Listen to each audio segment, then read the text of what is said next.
পৃথিবীতে হাজার হাজার লক্ষ লক্ষ কি জীব রয়েছে, 84 লক্ষ জনি রয়েছে, তার মধ্যে 4 লক্ষ প্রজাতির মানুষ আছে।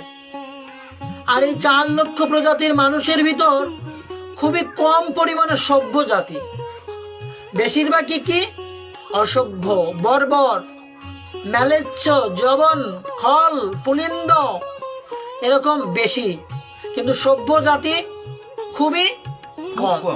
কিন্তু এই সভ্য জাতির ভিতর আবার খুবই কম পরিমাণে মানুষ আছে যারা ঈশ্বরকে বিশ্বাস করে।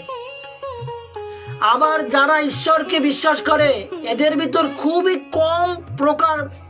কম পরিমাণে মানুষ আছে যারা শুদ্ধ জীবন যাপন করে।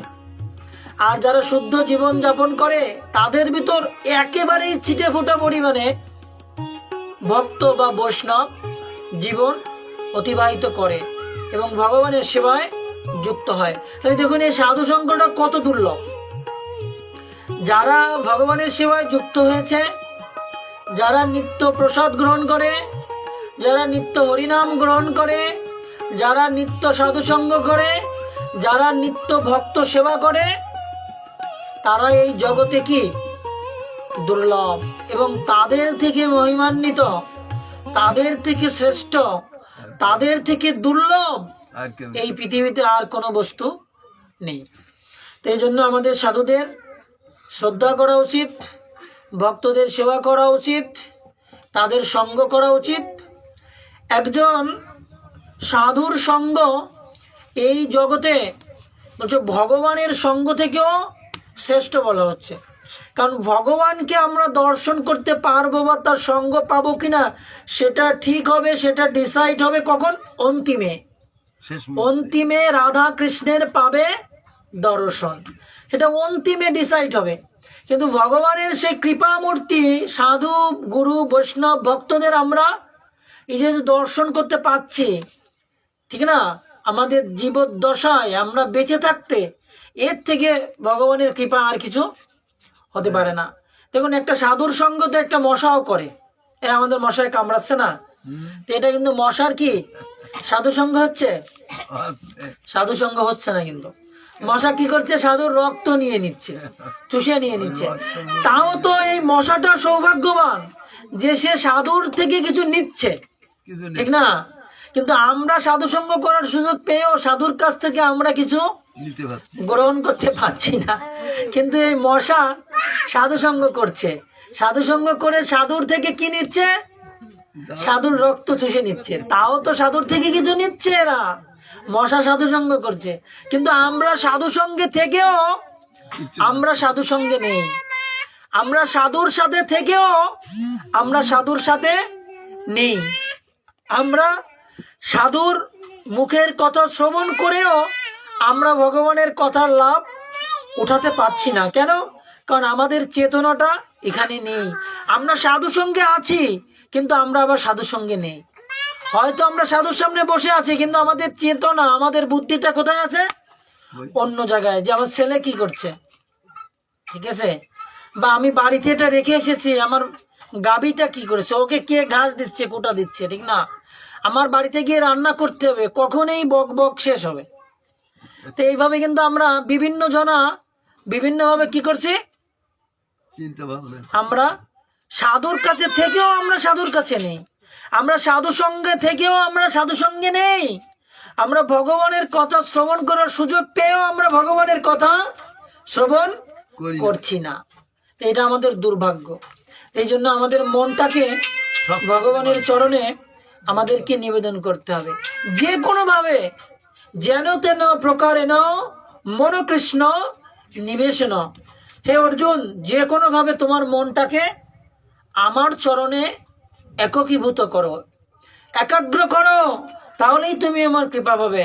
তো অর্জুন বলছে, প্রভু চঞ্চলাহি মন কৃষ্ণ, হে কৃষ্ণ আমার মনটা খুবই চঞ্চল, আমি কি করে আমার এই মনটাকে তোমার চরণে আমি একাগ্র করব? তখন ভগবান বলছে, অর্জুন যেন তেন প্রকারেণ মন কৃষ্ণ নিবেশন, তুমি যে কোনো প্রকারে তোমার মনটাকে কৃষ্ণের চরণে, আমার চরণে নিবেদন করো, তাহলেই তুমি এই চঞ্চল মনকে শান্ত করতে পারবে। যে কোনো প্রকারে মন তোমার কথা শুনবে না, কিন্তু এই মনটাকে তোমার কথা শোনাতে হবে। আর তার জন্য তোমাকে কি করতে হবে? অভ্যাস করতে হবে, অভ্যাস যোগ করতে হবে। হরিনাম করতে ইচ্ছা করবে না, তারপরেও হরিনাম করতে হবে। ভগবানের প্রসাদ খেতে ইচ্ছা করবে না, তারপরেও খেতে হবে। সাধু সঙ্গে যেতে মন চাইবে না, ভাববে থুক আজকে যাব না, আজকে একটু বাড়িতে বসে একটু রেস্ট নিই, গল্প করি, বা একটু সিরিয়াল দেখি, বা একটু ঘুমাই, ঠিক না, বা আমি অন্য একটা কাজ করি, খাতা সেলাই করি, এরকম আমাদের মন চাইবে। কিন্তু তারপরও কি করতে হবে? মনটাকে, মনের কথা শোনা যাবে না, মনটাকে কি করতে হবে? যে কোনো প্রকারে সাধু সঙ্গে আনতে হবে। দেখুন, জীবনও হইল শেষ, না ভজিয়া ঋষিকেশ। বৃদ্ধ হয়ে গেছি, 70-75 বছর বয়স হয়ে গেছি, এখনো কি করতে হয়?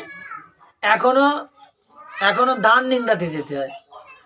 সাধু সঙ্গ বাদ দিয়ে, নিত্যানন্দ ত্রয়োদশী বাদ দিয়ে, সাধুরা বলছে আসো আসো সাধু সঙ্গ করো, নিত্যানন্দ ত্রয়োদশী অভিষেকে আসো, না মরতে আসো, কিন্তু হবে না। কেন? মন চঞ্চলাই মনকৃষ্ণ। এই মনটা আমাদের বুদ্ধি থেকে নষ্ট করায়।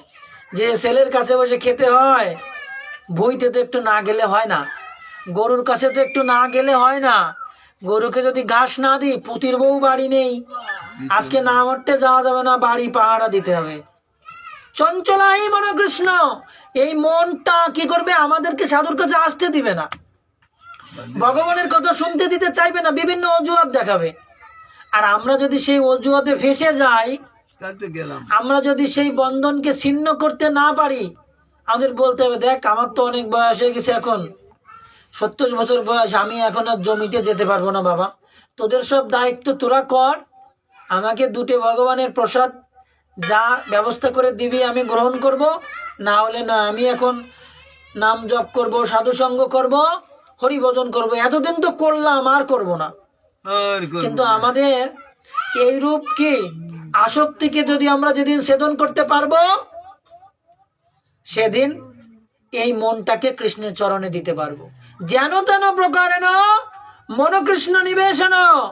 যে কোনো প্রকারে আপনি অজুহাত দেবেন, আমার শরীরটা খারাপ, আজকে আমি যেতে পারবো না জমিতে, বা আমি এই গরু বছর দেখতে পারবো না, এই অজুহাত দিয়ে কি করতে হবে? সাধুর সঙ্গে চলে আসতে হবে। টুপ করে কি করতে হবে? বেরিয়ে সাধু সঙ্গে চলে আসতে হবে। যদি আপনি এই অজুহাত না দেখাতে পারেন, তাহলে মনটাকে কোনোদিনও কৃষ্ণের চরণে নিবেদন করতে পারবে না। যদিও আপনি জপ করছেন, জপের মালায় আপনার হাত আছে, কিন্তু আপনার মন নেই। বুঝতে পেরেছেন? মনটা রয়েছে, নাতিটা অসুস্থ হাসপাতালে, শিশু হাসপাতালে, ওইখানে 15 দিন ধরে রয়েছে, সেই দিকে মন থাকবে, ঠিক না? এই সংসার থেকে বেরিয়ে আসতে হবে। সংসারে থাকবো কিন্তু সংসারে থাকবো না, সংসারে থাকবো কিন্তু সংসারে থাকবো না। ঠিক কাদার ভিতর যেমন বাইন মাছটা লুকিয়ে থাকে, তার গায়ে কোনো কাদা লাগে না, আমাদেরও ওই রূপ হতে, সংসারে থাকবো কিন্তু সংসারে থাকবো না, এমন আমাদের হতে হবে। একদিনে তো হবে না, হবে যে কোনো আপনাকে বাধা প্রদান করবে আপনার সহধর্মিনী, আপনার স্বামী, আপনার মা, আপনার সন্তান বলবে আজকে যেও না, অনেক ঠান্ডা পড়েছে, বৃষ্টি হচ্ছে, আজকে সাধু সঙ্গে যাওয়ার দরকার নেই, আজকে দেশের অবস্থা ভালো না, আজকে যাওয়া ঠিক হবে না। তো এইরূপ বাধা আসবে। এখন আপনি যদি ওই বাধায় আটকে পড়েন, তাহলে কি? তাহলে আপনি মায়ায় আটকে পড়লেন। ভগবান কি করলো? ভগবানের মায়া শক্তিতে আপনি আটকে পড়লেন। আপনার হাতে টিংরা মাছের গীতা খেয়েছেন, হাত ফুলে গেছে, আপনি সাধু সঙ্গে আসতে পারতেছেন না, প্রচন্ড যন্ত্রণা, ঠিক না? এখন আপনি যদি ভাবেন আমি যাব না, আজকে শুয়ে থাকি, আজকে অনুষ্ঠানে যাব না, হাত অনেক জ্বর এসেছে, যন্ত্রণা হচ্ছে, থাকুক, পরের সপ্তাহে যাব। কিন্তু এই যে পরের সপ্তাহ তো নাও আসতে পারে, ঠিক না? তো এইরূপ প্রতিকূলতা ভগবান দেয় কেন? আমাদের পরীক্ষা করে। এখন আপনি যদি ওই মাছের গুতা খেয়ে যদি বসে না থাকেন, সাধু সঙ্গে চলে আসেন, তার মানে কি? আপনি ভগবানের পরীক্ষায় উত্তীর্ণ হয়ে গেলেন। এই যে প্রতিকূলতা, এই যে দুঃখ, এই যে কষ্ট, এই যে ব্যথা বেদনা, সুখ দুঃখ, এগুলো ভগবান আমাদের পরীক্ষা করার জন্য দেয়। আর ভগবান কাকে দেয়? যাকে ভগবান ভালোবাসে। তাকে ভগবান দুঃখ দেয়। কেন দুঃখ দেয়? যে দেখে যে এই দুঃখ পেয়েও আগের মতো আমার হরিভজন করে কিনা, আমার নাম করে কিনা, বা আগের থেকে বেশি করে কিনা। বেশি করবে আরো। তাই এই রূপ যদি আমরা এই ভগবানের এই লীলায় যদি আমরা উত্তীর্ণ হতে পারি, তাহলে কি আমরা ভগবানের প্রিয় হতে পারবো, ভগবানের প্রিয় হতে পারবো। আর ভগবানের যদি আমরা প্রিয় হতে না পারি, ভগবানের যদি আমরা আপন না হতে পারি, ভগবানকে যদি আমরা নিজেকে সমর্পণ করে না দিতে পারি, তাহলে আমাদের এই মনুষ্য জন্ম বিফল। ঠিক আমার ওই জেঠিমার মতো, সকালবেলা উঠে সুবড়ি টুয়াতে চলে যাবে, সারা গাছের সুবাড়ি টুয়াবে, খাবে দাবে, তার ভিতরে দেখুন এই যে সাধু সঙ্গে এসে বসে আছে, এটা ওনার বিশেষ কৃপা। শুক্রবার হলে উনি আসেন, অন্যান্য দিন উনি এই কাজ করে বেড়ায়, বিভিন্ন বানিয়াখালী, কলকলিয়া, ফল দিতে, গুরু বাগান, বিভিন্ন জায়গায় উনি ঘুরে বেড়ায়। কিন্তু তার ভিতর থেকে শুক্রবার হলে কি করে, উনি এসে সাধু সঙ্গে বসে, কিছু বুঝুক আর না বুঝুক কথা শোনে, তারপরে প্রসাদ গ্রহণ করে। বুঝেছেন? এটাও ভগবানের এক ধরনের কৃপা। ভগবানের দুই ধরনের কৃপা আছে, অনুকূল কৃপা এবং প্রতিকূল কৃপা। বুঝেছেন? যে আপনি অনেক সুখে আছেন, যা চাচ্ছেন তাই পাচ্ছেন, এটা ভগবানের কি অনুকূল কৃপা। কিন্তু এই কৃপায় বেশি লাভ হয় না। আর আপনি দুঃখ পাচ্ছেন, কষ্ট পাচ্ছেন, আপনাকে বিভিন্নভাবে ভগবান আটকে দিচ্ছে, আপনি সাধু সঙ্গে আসার জন্য অনেক চেষ্টা করছেন, তাও আসতে পারছেন না, চোখের জল ফেলছেন, এটা হচ্ছে ভগবানের প্রতিকূল কৃপা। বুঝেছেন? এই দুঃখ ভগবান দিয়ে পরীক্ষা করে, এটা প্রতিকূল কৃপা ভগবানের। তাই দুঃখকে যদি আমরা ঠেলে রেখে যদি আমরা সাধুর কাছে আসতে পারি, ভগবানের কাছে আসতে পারি, তাহলেই ভগবান অনেক আনন্দ লাভ করেন। ঠিক আছে? এটা হচ্ছে বিষয়। তো যখন আমাদের বাচ্চারা অনেক অনেক কঠিন পরীক্ষায় উত্তীর্ণ হয়, ভালো রেজাল্ট করে, তখন আমরা আনন্দ পাই না? তাই তো? তখন আমরা কিন্তু খুব আনন্দ পাই। তা ঠিক ভগবানও দেখে যে আমার এই সন্তানটা, একে এত দুঃখ দিলাম, এত কষ্ট দিলাম, তারপরও এ আমার নাম ছাড়িনি, এ আমার সাধুসঙ্গ ছাড়িনি। তখন ভগবান কি হয়? অনেক আনন্দ লাভ করে। হরে কৃষ্ণ কৃষ্ণ কৃষ্ণ হরে হরে, হরে রাম রাম রাম হরে হরে।